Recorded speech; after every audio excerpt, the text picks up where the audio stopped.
Señores, buenos días. Espero que todos se encuentren súper bien desde donde se encuentren, en su vehículo, en sus hogares. Y nosotros desde aquí, en la cabina de Hilando Fino TV, desde aquí le deseamos el mejor de los domingos. Señores, ¿cómo están, mi querido colega? Doctor, buenos días. Nada, con tanto gusto, me siento sumamente honrado de compartir este espacio con usted, mi querido hermano, y sobre todo hoy tenemos un invitado especial. Súper especial. Súper especial. Y realmente detrás de conociendo las ramas, muchas veces si uno no conoce el tronco, termina conociendo. Sí, buenos días. Tenemos la doctora Stephanie Herrera Calderón. Herrera Ogando.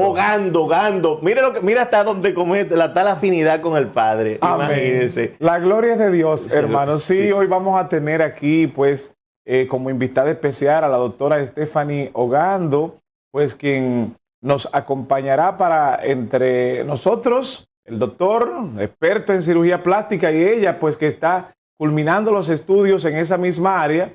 Hoy nosotros hablaremos de todo eso y mucho más. Les recordamos que pueden sintonizar nuestra programación a través del canal 77 de Claro. Lo mismo que a través del canal 77 de Aster, ¿verdad, doctor? Canal 77 de Altiz.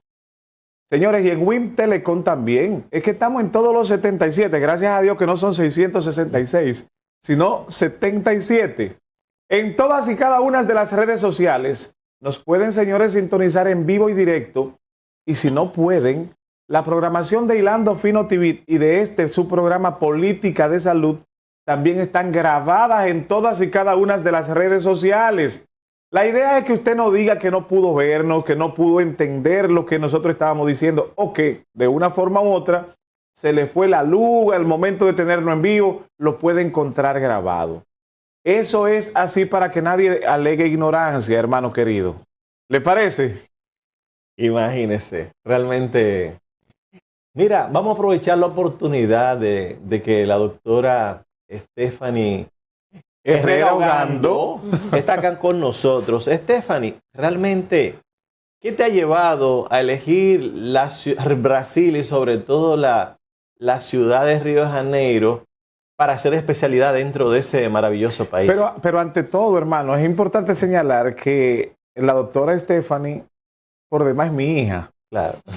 Es algo muy importante, ¿verdad? Pero la doctora se formó bastante joven aquí en la universidad, en el Instituto de INTEC. Oh, En claro. INTEC hizo medicina general en INTEC y ella optó, como dice usted, por estudiar en Brasil. Y la realidad es que yo nunca le había hecho esa pregunta. Sería importante que ella le explique a usted y al pueblo qué la motivó realmente a elegir ese país para tan importante especialidad que es la suya. Doctor, adelante. Bueno, en primer lugar, gracias por la invitación. Es una honra estar aquí con ustedes. Brasil siempre fue la casa de la cirugía plástica y por eso siempre quise formarme allá. Me gusta Río de Janeiro por la escuela en donde elegí estudiar, que es el Instituto Ivo Pitangui. Excelente escuela y pude conocer varios egresados de allá, del Instituto Ivo Pitangui. Y desde el inicio, cuando comencé ya a investigar acerca de cirugía plástica, en mis orientaciones siempre estuvo Río de Janeiro y Brasil en general como casa de cirugía plástica y por eso fue mi elección. Mira, realmente yo diría que no te has equivocado.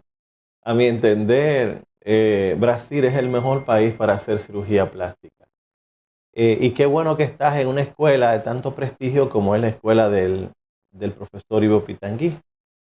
Realmente es una escuela, a mi entender, es uno de los servicios más completos de cirugía plástica que tiene Brasil, por el hecho de que el profesor Ivo Pitangui fue un referente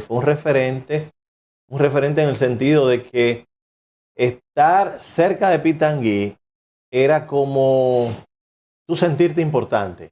Entonces, ¿qué ocurría? Pitangui siempre tuvo todos los mejores servicios. No sé si todavía ustedes continúan rotando por el Instituto Nacional del Cáncer. por el instituto, por ejemplo. Ahí tienen unos referentes, no sé si el doctor Luis Mario Bonfátimo todavía está dentro de la escuela, porque eran referentes en materia de reparaciones de quemaduras. En el instituto, por ejemplo, del cáncer tenían a Brasil Callado Neto, que era lo máximo en Río de Janeiro en cirugía de reconstrucción de cara y cuello. Entonces Pitangui siempre tuvo lo mejor. Si hay un hospital de ortopedia, todo el mundo quería que lo hicieran profesor de la Universidad Católica, en ese sentido, del cual Pitangui era regente de esa cátedra de cirugía plástica. Qué bueno, estás en un excelente servicio. Y qué bueno que sea en la ciudad de Río de Janeiro, que también es una de las 9, según tengo entendido, 9 regionales. Río de Janeiro es una de las más importantes, a pesar de que en Sao Paulo es la que mayor cantidad de residentes tiene.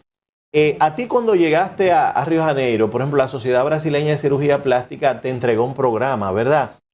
Claro, qué bueno, qué bueno.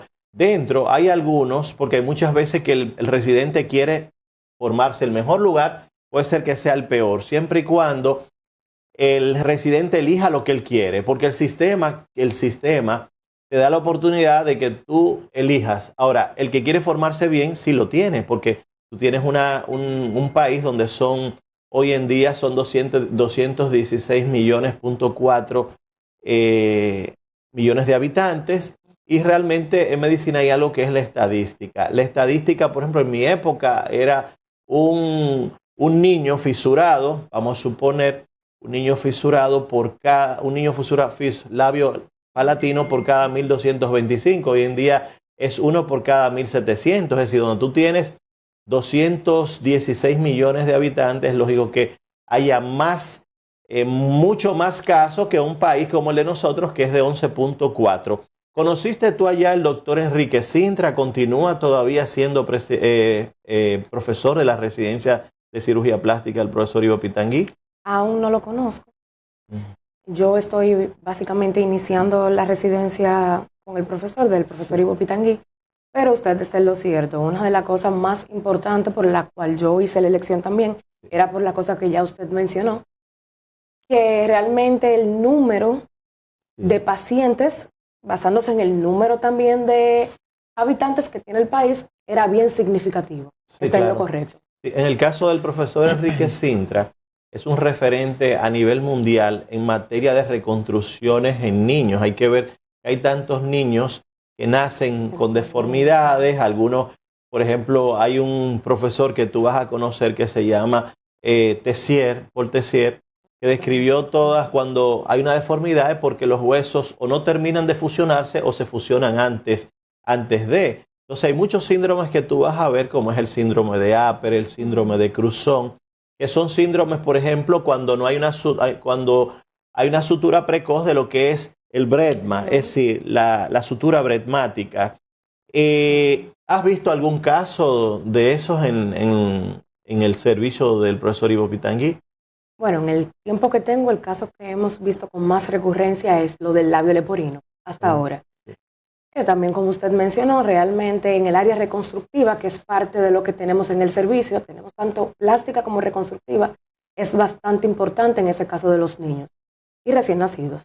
Sí, no, qué bien, pero hay que ver que, por ejemplo, al ser un servicio de tanta, es decir, referente a nivel mundial, yo recuerdo que en aquella época casos extremadamente raros de Centroamérica, del Caribe, se lo enviaban al profesor Ivo Pitangui, y tradicionalmente lo delegaba porque siempre había alguien destacado en un área determinada. Por ejemplo, en el caso de las neurofibromatosis, la enfermedad de von Recklinghausen, la enfermedad de Bourneville, son enfermedades que tú la vas a ver y con certeza siempre hay un referente dentro de esa escuela para resolver esos casos.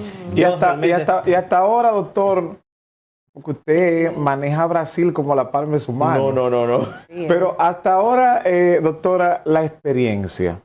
Su experiencia en Brasil, una cultura distinta a la dominicana, una incomodidad diferente, porque cuando uno sale de su país, que ha dejado la comodidad del carro, de ir a la universidad montado, allí tener que estar atravesando una situación distinta, a veces sí, a veces no. Y los niveles de inseguridad, ¿cómo se manejan ustedes precisamente en cuanto a lo que cuando tienen que amanecer, salir de madrugada de una guardia, de un turno, porque estaba haciendo cirugía general hace poco. Claro. Entonces, conociendo nosotros desde aquí los niveles de inseguridad a través de las grandes favelas que tiene Río de Janeiro, que estamos hablando de más de 720 favelas activas, matándose entre ellas en pleno Río de Janeiro. Hace poco, en una de las playas más conocidas de Río, mataron unos médicos, precisamente en la playa. Entonces, ¿cuál ha sido la experiencia suya en esa situación allí? Experiencias positivas, y cuál ha sido la que mayor impacto le ha causado desde el ejercicio de sus funciones como residente. Bueno, realmente, gracias a Dios, no he tenido ninguna experiencia caótica como la que ya mencionaron. Realmente yo normalmente estoy en los mismos lugares, que es en el hospital, mi casa, y quizás por eso no he podido tener ese tipo de experiencia, gracias a Dios. Pero sí, es un país, se conoce por la situación que tiene con el peligro.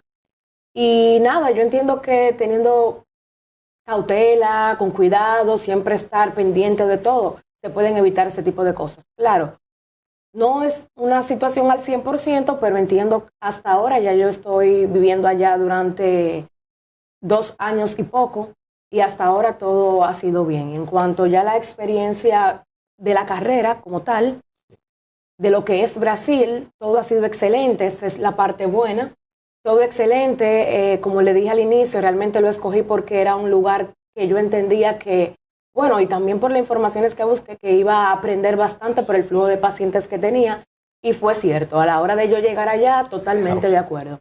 ¿Por qué elige usted la cirugía plástica como especialidad? ¿Qué la motiva?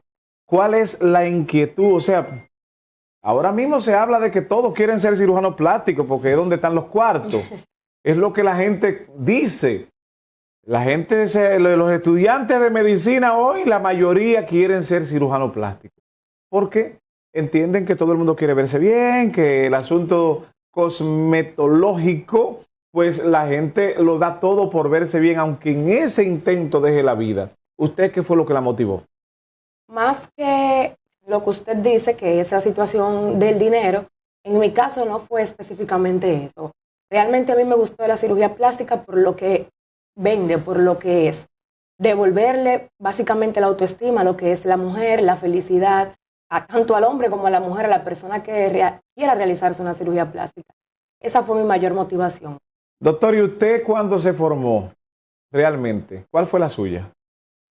Realmente yo quería hacer neurocirugía. Yo pienso que a veces tú eliges algo, pero siento que hay una fuerza buena y sublime que controla todo con su sabiduría y su inteligencia, aquella que se revela en la armonía ordenada de todo cuanto existe. Como era un hombre pobre, realmente cuando quizás quería irme a Navarra. O sea, era un hombre pobre. No, Muy bien realmente dicho. era un niño que lo trajeron del campo, tú entiendes, y vinimos aquí a la sociedad y vinimos prácticamente, ¿qué hace el hombre del campo? Como decía Carlos Marx cuando él narra ese proceso de secuestro del hombre, cuando va a la ciudad en busca de mejores condiciones y termina viviendo en un lugar de pobreza.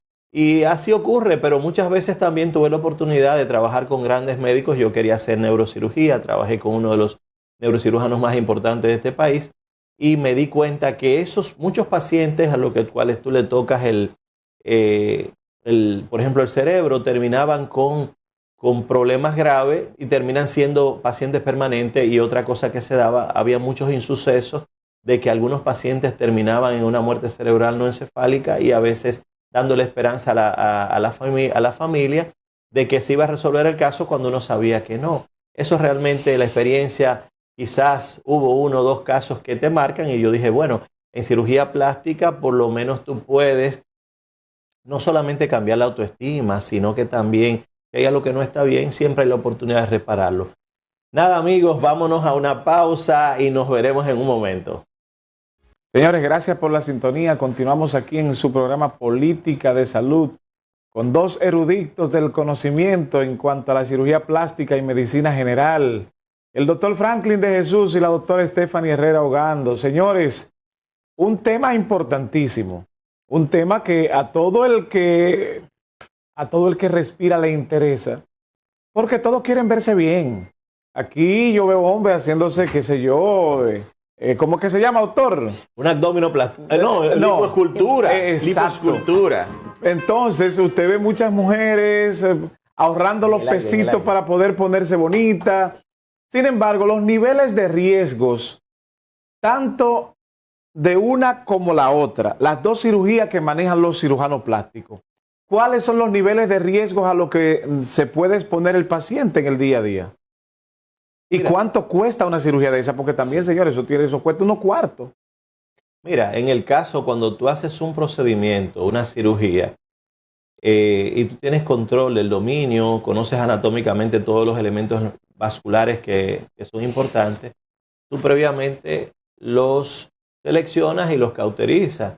Ahora, en el caso de una abdominoplastía, el riesgo es mínimo. Ahora bien, en el caso de la lipoescultura, cuando ya hay manejos de volúmenes, todas las veces que tú ultrapasas más de lo que es posible, si retira más de un 10% del peso corporal de esa paciente, la va a desestabilizar desde el punto de vista hemodinámico. ¿De acuerdo? Cuando hablamos hemodinámico es que ya el paciente tiene dificultad para manejar lo que es la presión arterial. Ese paciente muchas veces está taquicárdico, con una debilidad, que muchas veces no puede ni caminar. Entonces, creo que los riesgos más altos están a nivel de la lipoescultura, pero hay que ver que la lipoescultura cuando llegó fue un método que mucha gente dijo cuando Ibis Gerard y Luz en la ciudad de Sao Paulo presentó ese método, que no fue el que lo descubrió, porque los que descubrieron la lipoescultura realmente no son tan conocidos. El primero fue Schröder en Alemania, y Schröder lo utilizaba para hacer legrados biopsia. Entonces, ¿qué pasa? Luego viene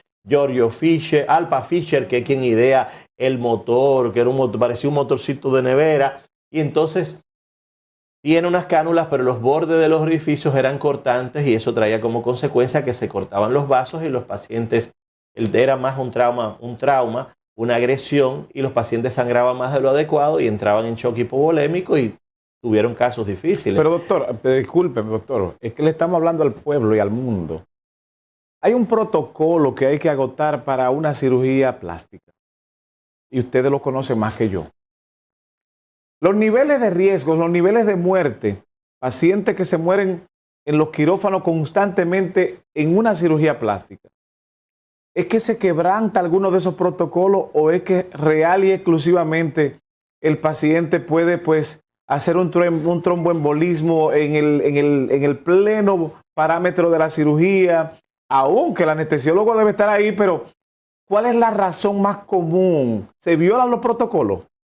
Mira, realmente tú ves, Stephanie está dentro de una de las mejores residencias que uno podría hablar, pero allí tiene parámetros. ¿En República Dominicana se violan los protocolos? Se violan los protocolos. En Brasil, doctoras, que usted haya visto, ¿se violan los protocolos para la cirugía plástica? Bueno, como yo estoy dentro de una residencia y la residencia no se violan los protocolos, se sigue todo como corresponde. No, y está el prestigio de la escuela, pero por ejemplo, acá en República Dominicana, ¿qué es lo que ocurre?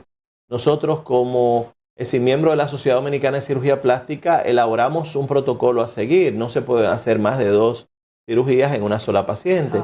Si haces 3, ya estás aumentando el tiempo. ¿Cuánto hacen algunos cirujanos en República Dominicana? No, realmente eso no puedo decirlo, pero que es una actitud que tú no se la puedes, no puedes juzgar a la sociedad, sino es inherente al ser humano. El aspecto ético, el hecho de hacer lo correcto o hacer lo incorrecto, ser justo o ser injusto, ser honorable o no serlo, realmente es algo que es inherente a la persona. Entonces tú no puedes decir que la Sociedad Dominicana de Cirugía Plástica, ni tampoco los cirujanos plásticos. Hay algunos que violan sus normas por el interés del dinero, interés económico. Ahora bien, todas las veces que tú violas las normas, haces más de lo que es posible, delegas tu trabajo, entonces... Lo que pasa, doctor, perdóneme que yo siempre lo vivo interrumpiendo.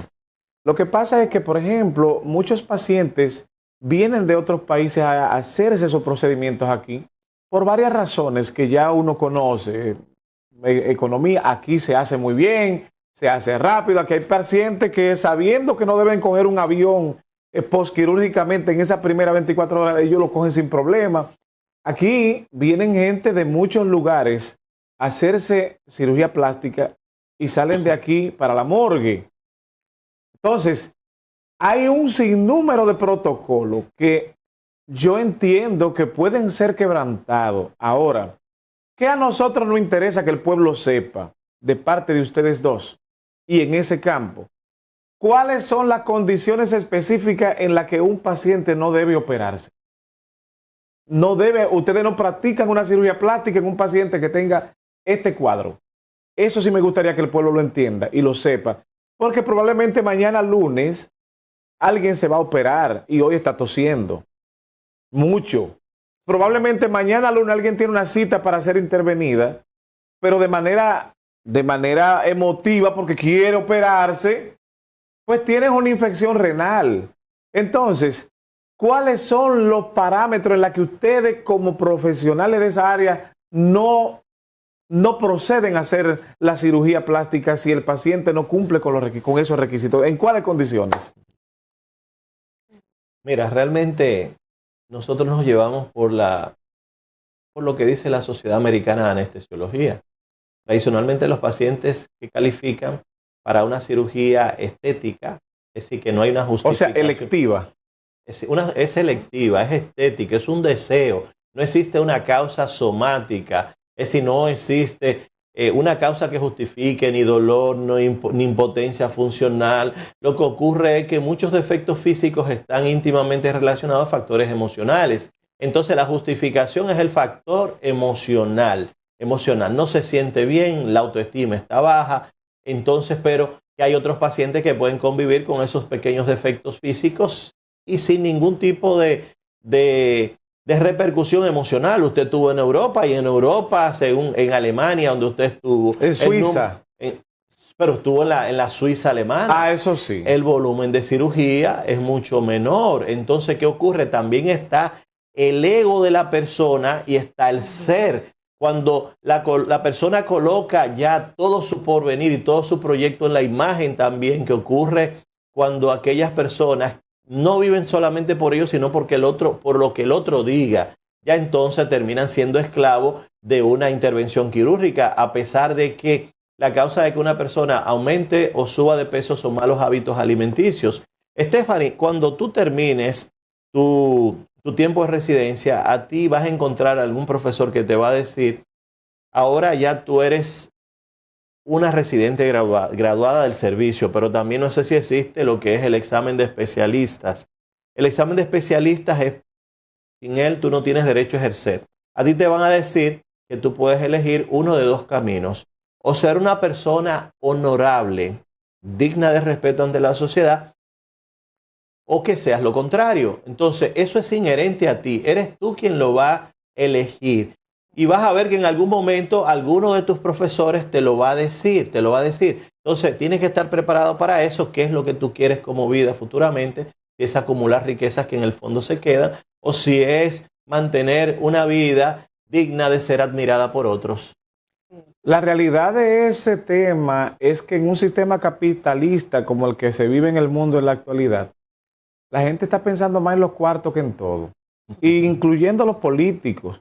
Y de hecho, muchos de los residentes, pues en el campo de la cirugía plástica y casi en todas las especialidades, están pensando más en cuánto se van a ganar que en resolver un problema. Y eso lo sabemos. No podemos ponerle un pañito aquí a nada. Esa es la realidad. Yo voy por esta vía porque esto me renta más. Miles de veces, las grandes demandas que tienen aquí los médicos y que pasa constantemente es precisamente porque no hay un simiente de vocación en lo que se está haciendo, sino que lo que se está haciendo es pensando en cuánto me voy a ganar. Aquí ahora mismo llega una paciente, por ejemplo, en el campo nuestro, viene una paciente de Estados Unidos y automáticamente maneja unos niveles de glicemia altísimos y ya pues tiene un parámetro de retinopatía diabética. Pero esa paciente, por ejemplo, automáticamente usted le dice, mira, tú no debes hacer X o cual cosa porque tus niveles de diabetes son muy altos.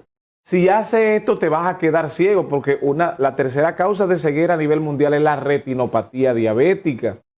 Pero los pacientes no hacen caso omiso normalmente a lo que el médico le dice, sobre todo cuando empiezan a sentir cierto grado de mejoría. Ya yo estoy bien, ya, y sobre todo en el campo de ustedes, la cirugía plástica.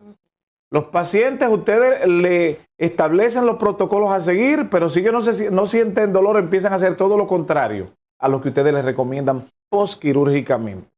Entonces, yo pienso que la cirugía plástica en la legislación dominicana está tipificada como una cirugía de resultado. El campo de la medicina en sí, la responsabilidad legal es una responsabilidad de medios. ¿Qué dice la ley y cómo se ha pronunciado nuestra Suprema Corte de Justicia en ese campo? De que el médico en sí no está sujeto a curar a nadie. El médico en sí está sujeto a agotar los protocolos para corregir un problema de salud. No necesariamente curarlo, porque usted no es Dios. Es lo que dice la ley. Ahora, en el campo de la cirugía plástica, usted está obligado a dar resultados. ¿A qué nos referimos? A que si a usted se le está pagando para que usted me deje un abdomen plano, no hay razón de ser de que al concluir con la cirugía yo siga con la misma panza, con la misma barriga. Entonces usted me está engañando. Entonces, las bariátricas, que creo que también es un campo de ustedes, los hombres han ido incursionando en eso y muchos se están muriendo. ¿Será que las bariátricas son más complicadas que las abdominoplastías en el campo de las féminas? No, yo creo que realmente muchas cosas han cambiado. Antes, por ejemplo, cuando tú utilizabas un electrocauterio, un monopolar, quizás generaba calor a otras estructuras dentro del abdomen y había algunos insucesos, pero creo que las cosas han avanzado. Hoy en día creo que las complicaciones son menores, pero hay que tener cierto cuidado con relación a la indicación. Yo creo que en cirugía bariátrica tienen una indicación cuando tienes una obesidad mórbida, que tú tienes más de 40 kilos por metros de superficie corporal y ya se supone que ya tú tienes problemas de hipertensión arterial, no manejas bien el metabolismo del azúcar está alterada, tienes diabetes, tienes desgastes óseos, tienes, por ejemplo, lo que es una apnea del sueño, ahí está indicado. Ahora, cuando tú indicas una cirugía bariátrica para un paciente que tiene una obesidad leve, por ejemplo, que no tiene más de 34 kilos por metro de superficie corporal, lo más lógico es que esa paciente se esté exponiendo a un riesgo que puede ser un riesgo que es innecesario cuando hay otros métodos. Ahí está el endocrinólogo, ahí está ese. Pero, ante todo, el buen senso. En cirugía plástica, por ejemplo, deben operarse pacientes que son clase 1 y clase 2. ¿Cuáles son los clase 1? Clase 1 son pacientes jóvenes que no tienen, el riesgo es ínfimo, por ejemplo, pero ya una clase 2 son pacientes sí, pero aguántese, doctora. Ya el tiempo se nos agota, pero hábleme para el peso, para que el pueblo entienda. Mira, yo califico para nada para una bariátrica. Míreme. No, claro. para nada, pero que clase 1, por ejemplo, son pacientes jóvenes, sin ningún tipo de patología.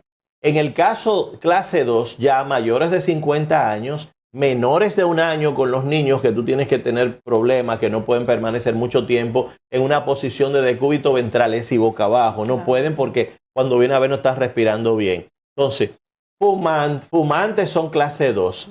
Diabéticos controlados, hipertensos controlados, cualquier paciente que tenga algún problema de tiroides controlado. Ahora, ¿cuáles ya no se operan? Cualquier tipo de paciente que tenga algún tipo de patología y tenga algún tipo de alteración, y sobre todo pacientes con trastornos de coagulación no deben ser operados. Es así, es lo que pienso. Es decir, si tú respetas las normas, lo más lógico es que no ocurra.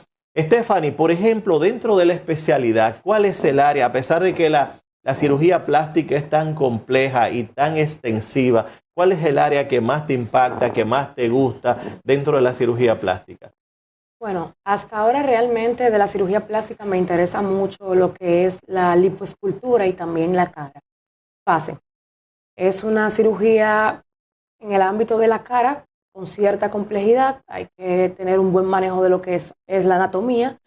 Pero los resultados y ese tipo de cosas me parece bastante interesante, tanto por el cambio que presenta en ese tipo de cirugía y también la felicidad y lo que amerita y cómo se siente la paciente. Realmente hasta ahora es mi parte favorita. Mira, realmente es una buena, excelente elección, tú me entiendes. Es decir, para hacer una cara hay que tener cierto grado de conocimiento y realmente yo tuve la dicha de estar con el mayor cirujano de cara del mundo. En ese momento era Ronaldo Pontes, todavía continúa haciéndolo porque todavía, según tengo entendido, con casi 94 años y todavía hace sus caritas. El otro era Cheryl Aston, que tuve la oportunidad de verle. Casi 94 años. Sí, pero ¿No le tiemblan las manos? No, bueno, realmente no sé todavía. Pero en mi época yo recuerdo que en la clínica Tecnos en el 2000 invitaron los dos mayores cirujanos de cara del mundo y él fue uno de esos dos. El otro fue Cheryl Aston. Realmente, sí, tengo la dicha, gracias de estar. Amén. No, porque mira, el sistema de residencia de cirugía plástica dura 3 años. Yo hice 5 porque el programa lo ameritaba. Okay. Imagínate. Nada, hemos terminado. No, aguántese. Aquí falta algo importante, hermano. Nosotros, Stephanie es una profesional joven. Sí.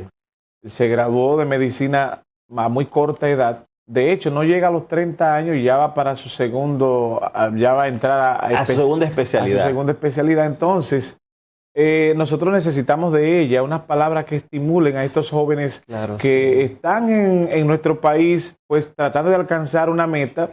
Y sería ella la persona correcta para que pueda darle un estímulo, un aliento, para que aquellos que pues están pensando en pararse de estudiar, en no continuar por una cosa o por otra, todo lo que hemos alcanzado una meta ha sido bajo mucho sacrificio. Claro, no así los políticos de este país, pero sí nosotros. Entonces, ¿usted no cree que la riqueza se suple? No.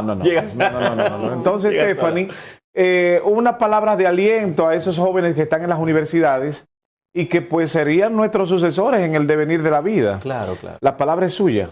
Bueno, realmente lo principal a la hora de formarse es pensar en seguir siempre los sueños, es lo primero, y enfocarse para saber cómo poder conseguir ese sueño.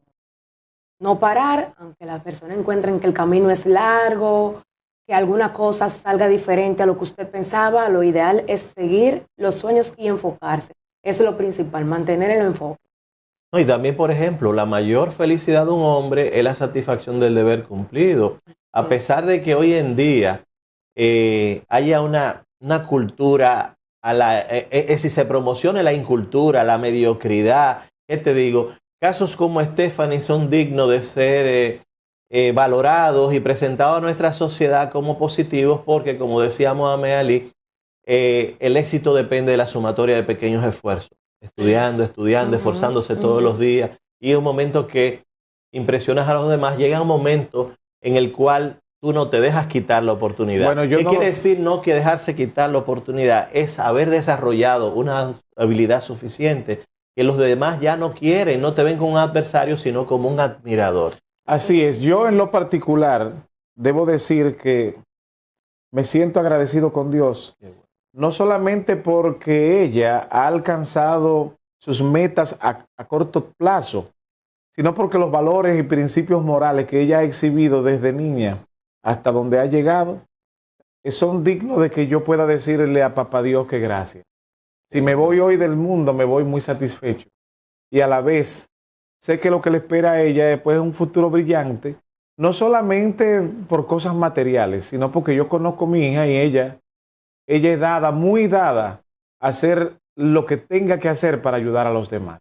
Desde siempre, desde el colegio, porque tengo 3 hijas y ellas siempre han optado por hacer lo que quieren hacer. Ella decidió irse por este campo porque es un campo de servicio. La medicina es un campo de servir.